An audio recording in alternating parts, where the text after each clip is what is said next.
ನಮಸ್ತೆ. ಚಿಂತಾಮಣಿ ನ್ಯೂಸ್ ಕನ್ನಡ ವೀಕ್ಷಕರಿಗೆ ಸ್ವಾಗತ. ಸತ್ಯವನ್ನೇ ಹೇಳುತ್ತೇವೆ, ಸತ್ಯದ ದಾರಿಯಲ್ಲೇ ನಡೆಯುತ್ತೇವೆ. ನೇರ, ದಿಟ್ಟ, ನಿರಂತರ ಸುದ್ದಿಗಾಗಿ ವೀಕ್ಷಿಸಿ. ನಮಸ್ತೆ. Chintamani news, Delhi crime press.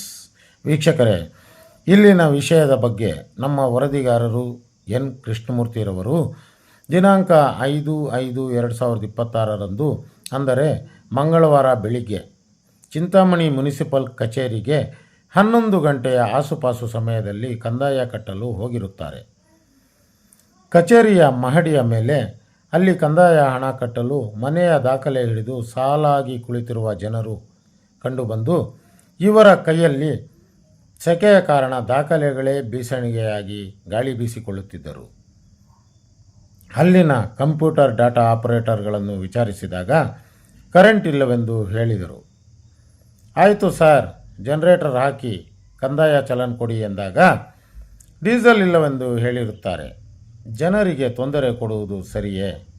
ಟಪಾಲ್ ಶಾಖೆಯಲ್ಲಿ ಸಾರ್ವಜನಿಕ ದೂರುಗಳು ಸ್ಪಂದಿಸದೆ ನಿರ್ಲಕ್ಷ್ಯ ಮಾಡುತ್ತಿರುವ ಬಗ್ಗೆ ಎಷ್ಟು ದಿನವಾದರೂ ಟಪಾಲ್ ಸಂಬಂಧಿಸಿದ ದಾಖಲೆಗಳು ಶಾಖೆಗೆ ಕೊಡುತ್ತಿಲ್ಲ. ಕಂದಾಯ ಕಟ್ಟಲು ಬರುವವರಿಗೆ ಕುಡಿಯಲು ನೀರು ಸಹ ಇರುವುದಿಲ್ಲ. ಇಂದು ಬೇಸಿಗೆ ಅಲ್ಲವೇ? ಅರ್ಧ ಗಂಟೆ ಕುಳಿತುಕೊಂಡು ಅವರ ಸರತಿ ಬರುವವರೆಗೂ ಕಾಯುವುದು ಜನರ ಅಮೂಲ್ಯ ವೇಳೆ ವ್ಯರ್ಥ ಆಗುವುದಿಲ್ಲವೇ? ಚಿಂತಾಮಣಿ ಮುನಿಸಿಪಲ್ ಕಚೇರಿಯ ಜನವಿರೋಧಿ ಕೃತ್ಯಗಳ ಬಗ್ಗೆ ಮಾನ್ಯ DC ರವರುಗಳಾದ ಪ್ರಭು ಸಾಹೇಬ್ರೇ, ನೀವು ಇಲ್ಲಿನ ಬವಣೆ ಬಂದು ನೋಡಿ ಎಂದು ಇಲ್ಲಿನ ಜನರ ಕೂಗು ಆಗಿರುತ್ತದೆ. ಇದಕ್ಕೆ ಲಗಾಮು ಹಾಕಲು ವಿನಂತಿಸಿದೆ. ವರದಿ N Krishnamurthy, Delhi crime press ಹಾಗೂ ನಮಸ್ತೆ ಚಿಂತಾಮಣಿ ನ್ಯೂಸ್, ಚಿಂತಾಮಣಿ ಘಟಕ. ನೋಡಿ, ಬಿಸಿಲಿಗೆ ಫ್ಯಾನ್ಗಳಿಲ್ಲ, ಕದಲ್ತಾ ಇಲ್ಲ. ಏನು ಅಂತ ಹೇಳಿದ್ರೆ ಇವರು ಧೋರಣೆ ಏನು ಅಂತ ಹೇಳಿದ್ರೆ ಕರೆಂಟ್ ಇಲ್ಲ, ನಾವೇನು ಮಾಡಬೇಕು ಅಷ್ಟೇ. ಇವತ್ತು ಅಂದರೆ 4ನೇ ತಾರೀಕು, 5ನೇ ತಾರೀಕು, ಇವತ್ತು ಮಂಗಳವಾರ. ನಾನು ಇವತ್ತು ಮುನ್ಸಿಪಲ್ ಆಫೀಸು ಅಂದರೆ ಚಿಂತಾಮಣಿ CMC ಮುನ್ಸಿಪಲ್ ಆಫೀಸ್ಗೆ ನಾನು ಭೇಟಿ ಕೊಟ್ಟೆ. ಏನು ಅಂತ ಹೇಳಿದ್ರೆ ಕಾರಣ ಕಂದಾಯ ಕಟ್ಟಿಸೋಣ ಅಂತ ಹೇಳ್ಬಿಟ್ಟು ನಾನು ಹೋಗಿದ್ದೆ. ಕಂದಾಯ ಕಟ್ಟೋಣ ಅಂತ ಹೇಳ್ಬಿಟ್ಟು ಹೋದಾಗ ಅಲ್ಲಿ 11 ಗಂಟೆ 10 ನಿಮಿಷ ಆಗಿತ್ತು. ಭಾಳ ಗಡಿವಾಗಿತ್ತು ಜನಕ್ಕೆಲ್ಲೂ. ಅಲ್ಲಿ ನಾನು ಹೋಗಿದ್ದು ನೋಡಿದ ತಕ್ಷಣ, ಯಾಕೆಂದ್ರೆ ದೃಶ್ಯ ಎಲ್ಲ ಕೊಡ್ತೀನಿ ನಿಮಗೆ. ಇವಾಗ ಎಲ್ಲ ನಾನು ವೀಡಿಯೋ ಮಾಡಿದ್ದೀನಿ, ಆ ವೀಡಿಯೋ ತೋರಿಸ್ತೀನಿ. ನಾನು ಇದರಲ್ಲೆಲ್ಲ ತೋರಿಸ್ತೀನಿ. ಆದರೆ ಏನು ಅಂತ ಹೇಳಿದ್ರೆ ಅಲ್ಲಿ ಈ ಆರಾಮಾಗಿ ಕರೆಂಟ್ ಹೊಟ್ಟೋಗ್ಬಿಟ್ಟಿದೆ. ಆ ಟೈಮಲ್ಲಿ ಕರೆಂಟ್ ಹೋದ ತಕ್ಷಣ ಏನಾಯಿತು ಅಂತ ಹೇಳಿದ್ರೆ ಇವರು ಆರಾಮಾಗಿ ಜನರೆಲ್ಲ ಪಾಪ ಕೂತ್ಕೊಂಡಿದ್ದಾರೆ, ಬಿಸಿಗೆ ಅಲ್ಲಿ ಇಲ್ಲಿ ಓಡಾಡ್ತಾ ಇದ್ದಾರೆ. ಫ್ಯಾನ್ಗಳು ಇಲ್ಲ. ಅಲ್ಲಿ ನೋಡಿದ್ರೆ ಇವರು ಯಾರೋ ಒಬ್ಬರೇನೋ ಇದರಲ್ಲಿ ಅಷ್ಟೇ, ಯಾರೋ ಲೇಡಿ ಡೇಟಾ ಆಪ್ರೇಟರ್ಸ್ ಒಬ್ಬರಿದ್ದರು, ಇನ್ನೆಲ್ಲರೂ ಈಚೆಗಡೆ ಹೊಟ್ಟೋಗ್ಬಿಟ್ಟಿದ್ರು. ನಾನು ಕೇಳಿದೆ, ಯಾಕಮ್ಮ ಯಾವತ್ತು ಇಲ್ವಲ್ಲ, ಏನು ಕಾರಣ ಇದು, ಏನು ಕರೆಂಟ್ ಇಲ್ಲ ಅಂತ ಹೇಳ್ತಾ ಇದ್ದೀರಲ್ಲ? ಕರೆಂಟ್ ಅಂದರೆ ಜನ್ರೇಟರ್ ಪಕ್ಕದಲ್ಲಿ ಇದೆಯಲ್ಲ, ಜನ್ರೇಟರ್ ಆನ್ ಮಾಡಿ. ಯಾಕೆಂದರೆ ಇಷ್ಟು ಬಿಸಿನಲ್ಲಿ ಹೆಂಗಿರೋ ಜನ ಒಂದು ದಿನ ಒಬ್ಬೊಬ್ಬನೇ ಕಳಿಸ್ತಾ ಇದ್ರೆ ಹೊಟ್ಟೋಗ್ತಾರೆ. ಅಂದರೆ ಇಲ್ಲ ಸರ್, ಅದರಲ್ಲಿ ಡೀಸೆಲ್ ಇಲ್ಲ, ಏನೋ ನನಗೆ ಗೊತ್ತಿಲ್ಲ ಅಂತ. ಡೀಸೆಲ್ ಇಲ್ಲ ಅಂತ ಹೇಳಿದ ತಕ್ಷಣವೇ ನನಗೊಂಥರ ನೋವಾಯಿತು. ಯಾಕೆಂದರೆ ಚಿಂತಾಮಣಿನಲ್ಲಿ ಕಸದ ಬಸ್ಸುಗಳು, ಕಸದ ಗಾಡಿಗಳಿದೆ, ಟ್ಯಾಕ್ಟರ್ಸ್ ಇದೆ, ಲಾರಿಗಳಿದೆ, ಆಮೇಲೆ ಅದೇನು 407 ಏನೋ ಗಾಡಿಗಳೆಲ್ಲ ಇದೆ ಬೆಳಗ್ಗೆ. ಅದಕ್ಕೆಲ್ಲ ಡೀಸೆಲ್ಲೇ ಇಲ್ಲ ಅಂತ ಹೇಳಿದ್ರೆ ಆ ಗಾಡಿಗಳು ಬೆಳಗ್ಗೆ ಹೊತ್ತು ಕಸನ ಎತ್ಕೊಂಡು ಶೇಖರಣೆ ಮಾಡಬೇಕಲ್ಲ, ಮನೆ ಹೋಗಿ. ಹೆಂಗಾಗುತ್ತೆ? ಅಲ್ಲ, ಡೀಸೆಲ್ ಕಾಸಿಲ್ಲ ಅಂತ ಹೇಳಿದ್ರೆ ಈ ಕಂದಾಯ ಕಟ್ತೀವಲ್ಲ ನಾವು. ಈಗ ಮೊನ್ನೆ ತಾನೇ ಹೇಳಿದ್ರು ನಮಗೆ ಒಂದು ಕಮಿಷನರ್, 7 ಕೋಟಿ ಸಂಗ್ರಹ ಮಾಡಿದ್ದೀವಿ ನಾವು ಅಂತ ನಾವು ದಾಖಲೆ ಮಾಡಿದ್ದೀವಿ ಅಂತ ಕೂಡ ಕಮಿಷನರ್ ಹೇಳಿದ್ರು. ನಾವೆಲ್ಲ ಕೇಳಿದ್ದೀವಿ, ಚಿಂತಾಮಣಿ ಅಂತ ಕೇಳಿಸ್ಕೊಂಡಿದ್ವಿ. ಆದರೆ ಈಗ ಡೀಸೆಲ್ ಕೂಡ ಬರ ಹಾಕಿಬಿಟ್ಟಿದ್ಯಾ? ಚಿಂತಾಮಣಿಯಲ್ಲಿ ಡೀಸೆಲ್ ಕೂಡ ನಮ್ಗೆ ಅಷ್ಟೊಂದು ದುಡ್ಡು ಇಲ್ದಿರ ಬಡವಾಗಿಬಿಟ್ಟಿದ್ದೇವೆ ನಾವು. ಅದೊಂದು ಪ್ರಶ್ನೆ. ಆಮೇಲೆ ನಾನು ಮತ್ತೆ ಆ ಕ್ಲಿಪ್ಪಿಂಗ್ಸ್ ಕೊಡ್ತೀನಿ. ನಾನು ಇದೆಲ್ಲ ಆದಮೇಲೆ ಕೊಡ್ತೀನಿ.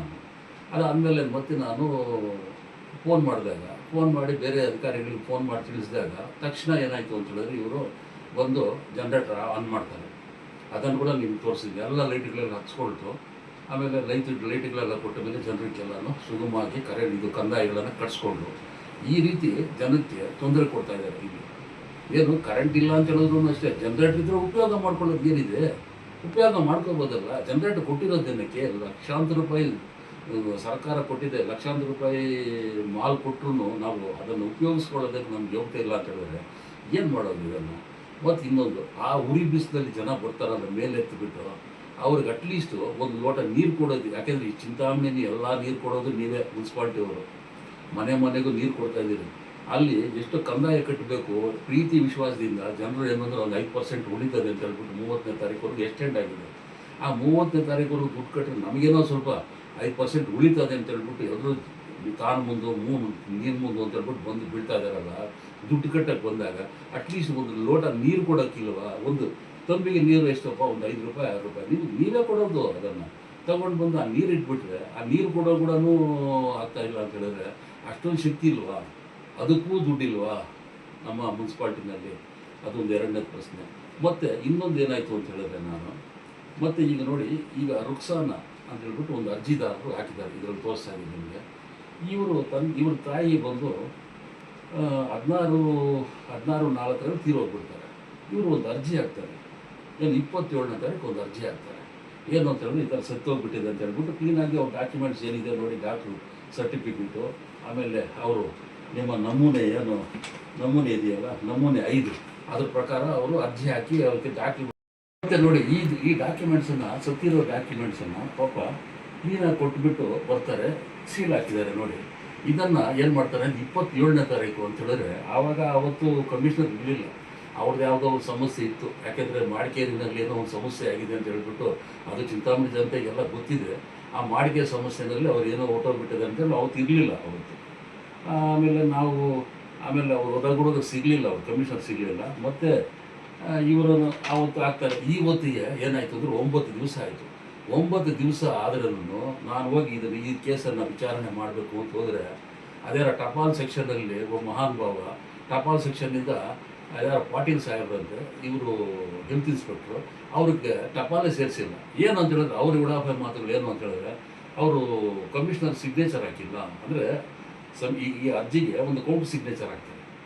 ಕೌಂಟರ್ ಸಿಗ್ನೇಚರ್ ಆದಮೇಲೆ ಇದು ಹೆಲ್ತ್ ಇನ್ಸ್ಪೆಕ್ಟರ್ ಹತ್ರ ಬರ್ತಾರೆ, ಅದ್ರಲ್ಲಿ ಮಾರ್ಕ್ ಮಾಡ್ತಾರೆ. ಹೆಲ್ತ್ ಇನ್ಸ್ಪೆಕ್ಟರ್ ವಾಟ್ರು ಒಂದು ಇಂಜಿನಿಯರ್ ಅಂತ ಬರೀತಾರೆ. ಅದರಲ್ಲಿ ಒಂದು ಮೇಲು ಸಹಿ ಹಾಕಿ ಕಳಿಸೋದು. ಏನು 9 ದಿವಸ ಬೇಕಾ? ಕಮಿಷನರ್ ಆಯ್ತಪ್ಪ, ಕಮಿಷನರ್ ಇಲ್ಲ, ರಾಜ್ಯದಲ್ಲಿ ಹೋಗಿದ್ದಾರೆ. ಇವರು ಮ್ಯಾನೇಜರ್ ಇದ್ದಾರಲ್ಲ, ಆಡಳಿತ ನೋಡ್ತಾ ಇರೋರು, ಒಳಗಡೆ ನೋಡ್ತಾರೆ ಅಂತ ಆಡಳಿತನೇ ಯಾರು? ಮ್ಯಾನೇಜರ್ ಬಂದು ಒಂದು ಇಶ್ಯೂಲ್ ಹಾಕಿ, ಇದು ಅರ್ಜೆಂಟ್ ಇದೆಯಪ್ಪ, ಕೊಟ್ಬಿಡಪ್ಪ, ಸತ್ತೋಗಿರೋದು ಡೇಟಾ, ಪಾಪ ಅವ್ರಿಗೇನು ತೊಂದರೆಗಳಿದೆ ಅಂತ ಹೇಳ್ಬಿಟ್ಟು ನೋಡಿ. ಇವರು ಸತ್ತೋಗಿರೋ ತಾಯಿಗೆ ದುಡ್ಡು ಬೇಕು ಅಂತ ಹೇಳ್ಬಿಟ್ಟು ಅವರಿಗೆ ಪಾಪ ಏನು ದಾನ ಕ್ರಿಯೆಗಳಿಗೆ ಅಂತ ದಾನಕ್ಕೆ ದುಡ್ಡಿಲ್ಲ ಅಂತ ಹೇಳ್ಬಿಟ್ಟು ಬ್ಯಾಂಕ್ನಲ್ಲಿ ದುಡ್ಡು ತೊಗೊಂಡು ಬರೋಣ ಅಂತ ಹೇಳಿದ್ರೆ ಈ ಸಮಸ್ಯೆ. ಈ ದುಡ್ಡು ಅವ್ರ ತಗೊಳ್ಳೋದಕ್ಕೆ ಅವ್ರು ಡೆತ್ ಸರ್ಟಿಫಿಕೇಟ್ ಬೇಕಲ್ಲ ಬ್ಯಾಂಕಿಗೆ, ಅದನ್ನು ಕೊಡಬೇಕು ಸರ್, ದಯವಿಟ್ಟು ನೋಡಿ ಸರ್ ಸತ್ತರೆ ಅಂತ ಹೇಳಿದ್ರೆ. ಆಮೇಲೆ ಅದಕ್ಕೂ ನಾವು ಫೋನ್ ಮಾಡಿದಾಗ ಆ ಪಾಟೀಲ್ ಸಾಹೇಬ್ರು ಹೇಳ್ತಾರೆ, ಪಾಟೀಲ್ ಸಾಹೇಬರು ಇನ್ಸ್ಪೆಕ್ಟರ್ ಅಂತ ಅವ್ರು ನನಗೆ ಹೇಳ್ತಾರೆ, ಇಲ್ಲ ಸರ್, ನಮಗೆ ಯಾರೋ ಜಗದೀಶ್ ಅಂತ ನಮ್ಗೆ ದುಡ್ಡು ಇದು ಕೊಟ್ಟಿಲ್ಲ ಸರ್ ನನಗೆ, ಯಾಕಂದರೆ ಅಪ್ಲಿಕೇಶನ್ ನನ್ನ ಹತ್ರ ಬಂದಿಲ್ಲ ಸರ್, ನಾನು ಹೇಗೆ ಬರಲಿ ಅಂತ. ಆಯ್ತಪ್ಪ, ನಾನು ಕೊಡ್ತೀನಿ ಪಾಪ, ನೋಡಿ ಎಲ್ಲ ದಾಖಲೆಗಳು ನನ್ನ ಹತ್ರ ಇದೆ, ನಾನು ಕೊಡ್ತೀನಿ ಪಾಪ ಅಂತ ಹೇಳಿದಕ್ಕೋಸ್ಕರ ಅದು ಇವತ್ತು ಅವರು ಎಲ್ಲ ರೆಕಾರ್ಡ್ಗಳು ಅವರೇ ಹೋಗಿ ಪರ್ಸ್ನಲ್ಲಾಗಿ ಈಸ್ಕೊಂಡು ಆ ಮಹಾನುಭಾವನ ಹತ್ರ ಟಪಾಲಲ್ಲಿ ಈಸ್ಕೊಂಡು ಮತ್ತು ಇವತ್ತು 11 ಗಂಟೆಗೆ ಮಾಡಿದ್ದಾರೆ. ಅಂದರೆ ಒಂದು ನಗರಸಭೆಯಲ್ಲಿ ಸತ್ತೋಗಿರೋ ಅದನ್ನು ದಾಖಲೆಯನ್ನು ತಗೋಬೇಕು ಅಂತ ಹೇಳಿದ್ರೆ ಎಲ್ಲ ದಾಖಲೆ ಕೊಟ್ಟು 9 ದಿವಸ ಆದ್ರೂ ಅವ್ರು ಸೆಕ್ಷನ್ ಹೋಗಿಲ್ಲ. ಏನು ಪಕ್ಕದಲ್ಲೇ ಇರೋದು ಈ ಟಪಾಲ್ ಸೆಕ್ಷನ್ನಿಂದ ಅಲ್ಲಿಗೆ ಒಂದು 3 ಹೆಜ್ಜೆ ಆದರೆ ಅವ್ರು ಹೋಗ್ಬೋದು. ಆ ಸೆಕ್ಷನ್ಗೆ ಈ ಥರ ನ್ಯೂನತೆಗಳು, ಈ ರೀತಿ ತೊಂದರೆಗಳು ಕೊಡ್ತಾ ಇದ್ದಾರೆ ಜನಕ್ಕೆ. ಇದೊಂದು. ಇನ್ನು 3ನೇದಾಗಿ ನಾನು ಹೇಳಬೇಕು ಅಂತ ಹೇಳಿದ್ರೆ, ಯಾಕೆಂದರೆ ಒಂದೊಂದಾಗಿ ಎಳೆದಾಗಿ ಹೇಳಬೇಕು, ಅಲ್ಲಿ ಮುನ್ಸಿಪಲ್ ಆಫೀಸಲ್ಲಿ ಏನೇನು ನಡೀತಾ ಇದೆ ಅಂತ ಹೇಳ್ಬಿಟ್ಟು. ಈಗ ಮೊದಲು ಕಮಿಷನರ್ ಏನು ಮಾಡ್ತಾ ಇದ್ರು, ಸ್ವಲ್ಪ ಸ್ಪೀಡಾಗಿದ್ದರು ಅವರು, ಸುಮಾರು 90-100 ಕಿಲೋಮೀಟರ್ ಸ್ಪೀಡಲ್ಲಿದ್ದರು ಅವರು. ಯಾಕೆ ಬರ್ತಾ ಅವರು 30 ಕಿಲೋಮೀಟರ್ ಸ್ಪೀಡ್ಗೆ ಇಳಿದೋಗ್ಬಿಟ್ಟಿದ್ದಾರೆ ಅವರು. ಯಾಕೆಂದರೆ ಅವ್ರು ಯಾಕೆ ಆಗ್ತಾರೆ ಈ ಥರ ನನಗೆ ಗೊತ್ತಿಲ್ಲ. ಈಗ ಮೊನ್ನೆ ಒಂದು ನೋಡಿದೆ, ಯಾಕಂದ್ರೆ ನೀರಿನ ಸಮಸ್ಯೆ ಅಂತ ಹೇಳ್ಬಿಟ್ಟು ನೆನ್ನೆ ಇಲ್ಲ ಮೊನ್ನೆ ನೋಡಿದಾಗ ಅದೆಲ್ಲ ಇದರಲ್ಲಿ ಏನು ಬೆಂಗಳೂರು ಇದರಲ್ಲಿ ಚೇಳೂರು ರೋಡಲ್ಲಿ ಗಾಡಿಗಳನ್ನು ನಿಲ್ಲಿಸ್ಕೊಂಡಿದ್ರು. ಅದೊಂದು ಇವೆಲ್ಲ ಒಂದೇ ದಿನ ಆದರೆ ಸರ್ಕಾರದಲ್ಲಿ MLA ಹೇಳ್ತಾರೆ ಕೆಲಸ ಮಾಡಬಾರ್ದು ಅಂತ. ಜನ ಸಮಸ್ಯೆ ಎಷ್ಟೊಂದು ಬೆಟ್ಟದ ಸಮಸ್ಯೆ ಇದೆ, ಇದನ್ನು ದಯವಿಟ್ಟು ಬಂದು ನೋಡಿ ಸರ್ ಪ್ಲೀಸ್. ಯಾಕೆಂದರೆ ಏನು ಮಾಡ್ತಾಯಿದ್ದೀರಿ ನೀವು? ಮೊದಲು ನೀವೇನು ನಾನಿರುವುದೇ ನಮಗಾಗಿ, ನಾಡಿರುವುದು ನಮಗಾಗಿ ಅಂತ ಹೇಳ್ತಾ ಇದ್ರಲ್ಲ, ಈಗ ಎಲ್ಲಿದೆ ಸರ್ ನಾಡು? ನಿಮಗಾಗಿ ಎಲ್ಲಿದೆ? ಜನ ಅಲ್ಲ, ಕಂದಾಯ ದುಡ್ಡು ಕಟ್ಸೋಕೆ ಹೋದ್ರೂ ಈ ರೀತಿ ಚಿತ್ರಹಿಂಸೆ ಕೊಡ್ತಾ ಇದ್ದಾರೆ ಅವರು. ಏನು ಹೇಳಬೇಕಿದ್ದಕ್ಕೆ? ಈ ಮುನ್ಸಿಪಾಲ್ಟಿನ ಏನು ಹೇಳಬೇಕು ನಾವು? ಮತ್ತೆ ನೋಡಿ, ಇದೇ ಮಹಾನುಭಾವ ಈಗ ಯಾರು ಡಿಸ್ಪ್ಯಾಚಲ್ಲಿ ನೀವು ಇಟ್ಕೊಂಡಿದ್ದೀರ, ಏನು ಅದರಲ್ಲಿ ನಿವೇಶನ ಮಂಜೂರಾಗಿರುವ ರೆಸಲ್ಯೂಷನ್ ಕಾಪಿ ಕೊಡಿ ಅಂತ ಹೇಳ್ಬಿಟ್ಟು ಒಂದು ಲೆಟರ್ ಕೊಡ್ತಾರೆ, ಏನೋ ಮಾಹಿತಿ ಹಕ್ಕಲ್ಲಿ ಕೊಡ್ತಾರೆ. ಇದನ್ನು ಕೊಟ್ಟಿರೋದು ಯಾವಾಗ 27/11/25 ಒಂದು ಬಾರಿ ಕೊಟ್ಟಿದ್ದಾರೆ. ಅದಾದ ನಂತರ ಏನು ಮಾಡ್ತಾರೆ, ಇನ್ನೊಂದು ಕೊಡ್ತಾರೆ ಅವರು, ಇನ್ನೊಂದು 20/11/25 ಎರಡನೇದು ಮತ್ತೆ ಕೊಡ್ತಾರೆ. ಈ ಎರಡರಲ್ಲಿನೂ ಏನು ಮಾಡ್ತಾರೆ ಅಂತ ಹೇಳಿದ್ರೆ, ಇವರು ಎರಡರಲ್ಲಿ ಕೇಸಲ್ಲಿನೂ ಸಹ ನೋಡಿ, ಎಲ್ಲ ಈ ಎರಡು ಕೇಸಿನಲ್ಲೂ ಸಹ ಇದು ಅಪೀಲ್ ಕೊಡ್ತಾರೆ. ಈ ಅಪೀಲ್ ಕೂಡ ಕೊಟ್ಟಿಲ್ಲ, ಏನು ಈ ಕಮಿಷನರ್ ಗಮನಕ್ಕೆ ಹೋಗಿಲ್ಲ. ಈ ಅರ್ಜಿಗಳು ಕಮಿಷನರ್ ಗಮನಕ್ಕೆ ಹೋಗೋದಿಲ್ಲ. ಅದು ಏನಾಗ್ತಾ ಇದೆಯೋ ಗೊತ್ತಿಲ್ಲ. ಅದೇನು ಡಿಸ್ಪ್ಯಾಚಲ್ಲೇ ಏನು ಮಂಗಮಾಯ ಆಗ್ತಾ ಇದೆಯೋ, ಅಥವಾ ಮ್ಯಾನೇಜರ್ ಗೊತ್ತಿದೆಯೋ ಅಥವಾ ಇಲ್ಲವೋ. ಹಿಂದೆ ಯಾರೋ ಇವರು ಈ ಮ್ಯಾನೇಜರು ಸ್ವಲ್ಪ ಆರ್ತಿ ಅಂತ ಮೇಡಮ್ ಅವರು 2 ದಿವಸ ಇಟ್ಕೊಂಡ್ರು.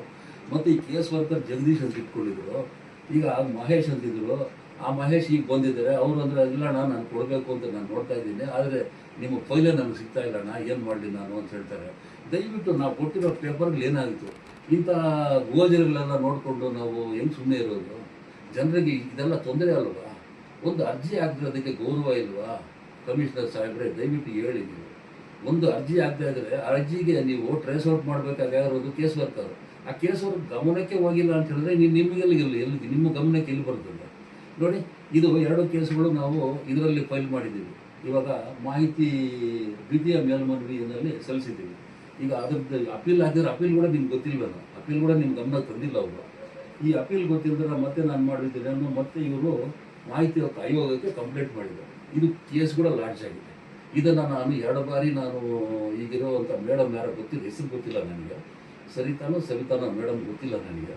ಆ ಅಮ್ಮನ ಕೂಡ ನಾನು ಅವ್ರ ಗಮನಕ್ಕೆ ತಂದಿದ್ದೀನಿ ಪರ್ಸ್ನಲ್ ಆಗಿ. ಮೇಡಮ್ ನೋಡಿ ಈ ರೀತಿ ಆಗ್ತಾ ಇದೆ ಅಂತ ಹೇಳಿದ್ರೆ, ಇಲ್ಲ ಸರ್ ಕೊಡ್ತೀನಿ ಅಂತ ಹೇಳಿದ್ಬಿಟ್ಟು ಆ ಡಿಸ್ಪ್ಯಾಚ್ನಲ್ಲಿರೋ ಮಹಾನುಭಾವನ ಕರೆದ್ರೆ ಅವ್ರು 10 ನಿಮಿಷ ಆದರೂ ಬರಲಿಲ್ಲ ಅವರಿಗೆ. ನಾನು ಹೇಳೋದೊಂದು, ಮೇಡಮ್ ಮ್ಯಾನೇಜರ್ ಆಗಿದ್ದೀರಿ ನೀವು, ಒಂದು ಹಿಡಿತದಲ್ಲಿ ಇಟ್ಕೊಳ್ಳಿ ಅಧಿಕಾರಿಗಳು. ಯಾಕಂದರೆ ನಿಮ್ಮ ಸಬಾರ್ಡಿನೇಟ್ಸ್, ನಿಮ್ಮ ಕೈ ಕೆಳಗೆ ಕೆಲಸ ಮಾಡೋರನ್ನ ಹತೋಟಿನಲ್ಲಿ ಇಟ್ಕೊಳ್ಳಿ. ನೀವು ಬೆಲ್ ಆದ ತಕ್ಷಣ ಬರೋದಿಲ್ಲ ಅಂತ ಹೇಳಿದ್ರೆ ನಮ್ಗೆ ಎಷ್ಟೊಂದು ಮುಜುಗರ ಆಗುತ್ತೆ, ನಮಗೆ ಮುಜುಗರ ಆಗ್ತದೆ. ಯಾಕೆಂದರೆ ನಾವು ನಿಮ್ಮ ಹತ್ರ ಕೆಲಸ ಮಾಡಿದ್ರೆ ಒಂದು ಮ್ಯಾನೇಜರ್ ಅಂತ ನಾವು ನಿಮ್ಮ ಪಕ್ಕದಲ್ಲಿ ಕೂತ್ಕೊಂಡು ನಿಮ್ಗೆ ಅಪೀಲ್ ಮಾಡಿ ನಾನು ಕರೆಸಿ ಏನಾಗಿದೆ ನೋಡಿ ಅಂತ ಹೇಳಿದ್ರೆ, ನೀವು ಫೋನ್ ಮಾಡಿ ಒಂದು 10 ನಿಮಿಷ ಆದರೂ ಬರಲಿಲ್ಲ, ನನಗೆ ಅಲ್ಲಿ ಕೆಲಸ ಇದೆ ಇಲ್ಲಿ ಕೆಲಸ ಇದೆ ಅಂತ ಹೇಳಿದ್ರೆ, ನೀವು ಎಷ್ಟು ಮಾತ್ರ ಅಲ್ಲಿ ಅವ್ರನ್ನ ಹತೋಟಿನಲ್ಲಿ ಇಟ್ಕೊಂಡಿದ್ದೀರಿ, ನೀವು ಯಾವ ಥರ ಅಲ್ಲಿ ಕಮಾಂಡಿಂಗ್ ಮಾಡ್ತಾ ಇದ್ದೀರಿ ಅನ್ನೋದನ್ನು ದಯವಿಟ್ಟು ನಾನಲ್ಲ ನಿಮಗೂ ಅರ್ಥ ಆಗಿರಬೇಕು. ದಯವಿಟ್ಟು ಕಮಿಷನರ್ ಸಾಹೇಬ್ರೆ ನಾನು ಹೇಳ್ತಾ ಇದ್ದೀನಿ, ದಯವಿಟ್ಟು ಇಂಥ ಕಡೆ ಗಮನ ಕೊಡಿ. ಈಗ ಯಾಕಂದರೆ DC ಸಾಹೇಬರು ಒಳ್ಳೆಯವರಾಗಿದ್ದಾರೆ, ಪ್ರಭು ಸಾಹೇಬರು ಒಳ್ಳೆಯವರು. ಯಾಕಂದರೆ ಇಂಥ ಕೆಲಸಗಳನ್ನು ಅವ್ರ ಗಮನಕ್ಕೆ ತಂದರೆ ನಿಜವಾಗ್ಲೂ ಸಸ್ಪೆಂಡ್ ಮಾಡ್ತಾರೆ ಅವರು, 100% ಸಸ್ಪೆಂಡ್ ಮಾಡ್ತಾರೆ ಅವರು. ಯಾಕಂದರೆ ತುಮಕೂರಿನಲ್ಲಿ ನಾನು ನೋಡಿದ್ದೀನಿ ಅವ್ರನ್ನ. ತುಮಕೂರಿನಲ್ಲಿ 3 ಬಾರಿ ಅವರು 3 ಜನನ ಅವರು ಸಸ್ಪೆಂಡ್ ಮಾಡಿದ್ದಾರೆ. ಮತ್ತು ಚಿಕ್ಕಬಳ್ಳಾಪುರ ಬಂದಾಗ ಏನೋ ಮಾಡಬೇಕು ಅಂತ ಹೇಳ್ಬಿಟ್ಟು ನಮ್ಮ ಸರ್ಕಾರ ಅವ್ರನ್ನ ಹಾಕ್ಸ್ಕೊಂಡಿದೆ. ಸರ್ಕಾರ ಹಾಕ್ಸ್ಕೊಂಡಿದ್ದಕ್ಕೋಸ್ಕರ ಗೌರವ ಕೊಟ್ಟು ಕೆಲಸಗಳು ಮಾಡಿಸ್ತಾ ಇದ್ದಾರೆ. ಅಂತಹ ಮಹಾನುಭಾವ ಇವತ್ತು ನಮಗೆ ಪ್ರಭು ಅವರು ಇವತ್ತು ದಿವಸ ಆಡಳಿತಾಧಿಕಾರಿ, ಈ ನಮ್ಮ ಮುನ್ಸಿಪಾಲ್ಟಿಗೆ, ಚಿಂತಾಮಣಿ ಮುನ್ಸಿಪಾಲ್ಟಿಗೆ ಆಡಳಿತಾಧಿಕಾರಿ ಯಾರು ಅಂತಂದರೆ ಪ್ರಭು ಅವರು ಇವಾಗ DC ಅವರಾಗಿದ್ದಾರೆ. ಆಡಳಿತಾಧಿಕಾರಿ ಆಗಿದ್ಕೊಂಡು ಅವ್ರ ಗಮನಕ್ಕೂ ಇಂಥವೆಲ್ಲ ಹೋಗ್ತಾ ಇಲ್ಲ ಅಂತ ಕಾಣುತ್ತೆ ನಾನು. ಯಾಕೆಂದರೆ ಆಯಪ್ಪ ಬಂದಾಗ ಇಲ್ಲೆಲ್ಲ ಕರೆಕ್ಟಾಗಿ ಮಾತಾಡ್ಬಿಡ್ತಾರೆ. ಯಾಕೆಂದರೆ ಎಲ್ಲ ಸಹ ನೋಡ್ತಾ ಇದ್ದೀನಿ ಸರ್, ನೋಡಿ ಸರ್ ಹಂಗೆ ಹೀಗೆ ಅಂತ ಹೇಳಿರ್ತಾರೆ. ಈ ಜನರ ಸಮಸ್ಯೆ ಪಾಪ ಅವ್ರಿಗೆ ಅರ್ಥ ಆಗಿರಲ್ಲ. ದಯವಿಟ್ಟು ಪ್ರಭು ಸಾಹೇಬ್ರೆ, ನಾವು ಮಾನ್ಯ DC ಸಾಹೇಬ್ರೆ, ನಾನು ಮತ್ತೆ ಹೇಳ್ತಾ ಇದ್ದೀನಿ, ದಯವಿಟ್ಟು ಇಂಥದ್ದೆಲ್ಲರನ್ನು ದಯವಿಟ್ಟು ನೀವು ಪರಿಶೀಲನೆ ಮಾಡಬೇಕು. ಅಲ್ಲಿಂದ ಒಂದು ತಂಡನ ಕಳಿಸ್ಕೊಡಿ. ಏನಾಗ್ತಾ ಇದೆ, ನೀವು ತಂಡನ ಕಳಿಸ್ಕೊಡಿ. ಇಲ್ಲಿ ಭಾಳಷ್ಟು ಜನರಿಗೆ ತೊಂದರೆ ಆಗ್ತಾ ಇದೆ. ಒಂದು ಖಾತೆ ಬದಲಾವಣೆ ಮಾಡಬೇಕು ಅಂತ ಹೇಳಿದ್ರೆ ಸುಮಾರು 4 ತಿಂಗಳು ಫೈಲು ಮೂನೇ ಆಗೋದಿಲ್ಲ ಸರ್. ಪ್ಲೀಸ್ ದಯವಿಟ್ಟು ಬಂದು ನೋಡಿ, ಯಾಕೆ ಏನಾಗ್ತಾ ಇದೆ. ಎಲ್ಲ ದಾಖಲೆಗಳು ಕೊಡ್ತಾರೆ ಅವ್ರು ಪಾಪ, ಎಲ್ಲ ದಾಖಲೆಗಳು ಕೊಟ್ಟರು ಮೂವ್ ಆಗೋದಿಲ್ಲ. ಈಗ ಇನ್ನೊಂದು ನನ್ನ ಹತ್ರ ಇದೆ, ಲಕ್ಷ್ಮಿ ಅಂತ, ಈಗ ತಾನೇ ಮಾಡಿದ್ದಾರೆ.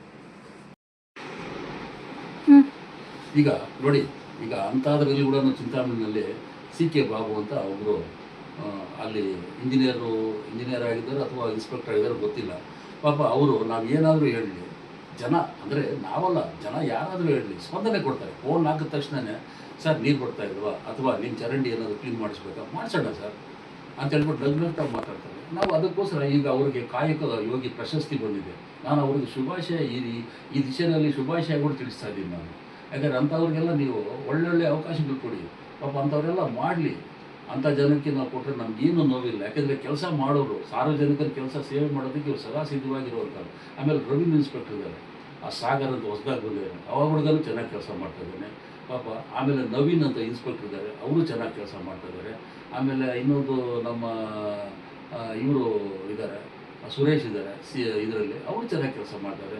ವಿಶ್ವ ಕಂಪ್ಯೂಟರ್ ಆಪ್ರೇಟರು, ಅವರೆಲ್ಲ ಒಳ್ಳೊಳ್ಳೆ ಗೌರವ ಕೊಟ್ಟು ಮಾತಾಡ್ತಾರೆ ಇದನ್ನು.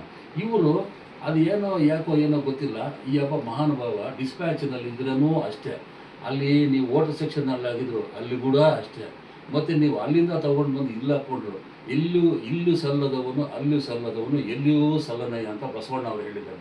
ಆ ರೀತಿ ಆಯಿತು.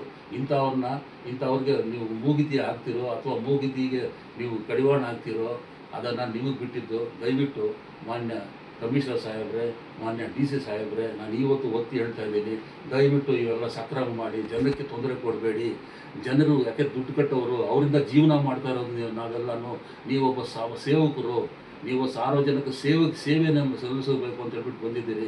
ಇದೇ ನಾವು ಸಾರ್ವಜನಿಕ ಸೇವೆ ಮಾಡ್ತಾ ಇರೋದು. ದಯವಿಟ್ಟು ಕೇಳಿ ಇದನ್ನು ಸರಿಪಡಿಸ್ತೀರಿ ಅಂತ ಹೇಳ್ಬಿಟ್ಟು. ಇದರಿಂದ ನಿಮ್ಮ ಸರ್ಕಾರಕ್ಕೆ ಕೆಟ್ಟ ಹೆಸರು ಬರ್ತದೆ, ಇಲ್ಲಿನ MLAಗೆ ಮುಜುಗರ ಆಗ್ತಾ ಇದೆ, ಇಲ್ಲಿನ ಕೆಟ್ಟ ಹೆಸರು ಸರ್ಕಾರಕ್ಕೆ ಬರ್ತಾ ಇದೆ. ಸರ್ಕಾರಕ್ಕೆ ಅಂತ ಹೇಳಿದ್ರೆ MLAನೇ ಸರ್ಕಾರ, ಅವರೊಬ್ಬ ಅಂಗಸಂಸ್ಥೆಯಲ್ಲಿ ಅವರೊಬ್ಬ ಸದಸ್ಯರಾಗಿರೋದು ಮತ್ತು ಮಿನಿಸ್ಟರ್ ಆಗಿರೋದು.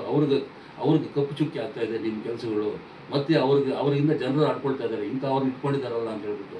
ಈ ರೀತಿ ಆಭಾಸಗಳಾಗೋದು ಬೇಡ ಅಂತ ನಾನು ಈ ಸಣ್ಣ ವಿಡಿಯೋನ ಜನರಿಗೆ ನಾನು ಅರ್ಪಣೆ ಮಾಡ್ತಾ ಇದ್ದೀನಿ.